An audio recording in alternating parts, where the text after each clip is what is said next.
ಕೇಳ್ಕೊಂಡು ಹೋಗುವಾಗ ಅಥವಾ ಮರಳಿನ ಕಟ್ಕೋಬೇಕು ಆ ಮನೆಗಳನ್ನು ಅಂತ. ಅದೇ ಕಾಲಕ್ಕೆ ಒಂದು ದೊಡ್ಡ ಅನುಕೂಲ ಮಾಡಿದ ಇಸ್ರೇಲ್ ಇದ್ದು ಗಾಜಾದ ದಕ್ಷಿಣದ ಉತ್ತರ ಭಾಗಕ್ಕೆ ಹೋಗಿ ಹಾದಿಯನ್ನು ಮಾಡಿಕೊಟ್ಟಿದ್ದಾರೆ ಅಂತೇಳಿ ಇದು ದೊಡ್ಡ ಉಪಕಾರದಂಗೆ ಆಗಿ ಹೋಗ್ಬಿಟ್ಟದ.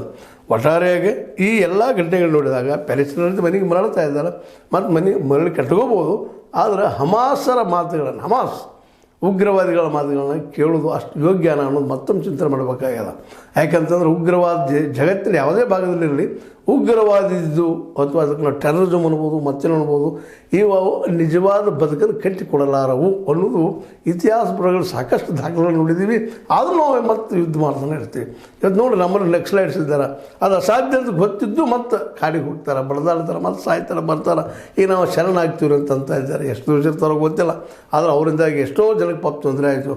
ಒಂದಿಷ್ಟು ವಿಚಾರವಾದಿಗಳಿಗೆ ಮತ್ತೆ ಯಾರಿಗೆ ಎಲ್ಲರಿಗೂ ಇವತ್ತು ನಾವು ಅಂತೀವಿ ನಗರ ನಕ್ಸಲೈಟ್ರಿ ಅವರು ಒಂದು ಕೊಲ್ಲವರು ಅಂತ ನಾವು ಮಾತಾಡ್ತೀವಿ. ಇದಕ್ಕೆ ಕಾರಣ ಅಂದರೆ ಇಲ್ಲಿ ನಮ್ಮ ಉಗ್ರವಾದಿಗಳು ಅಂತ.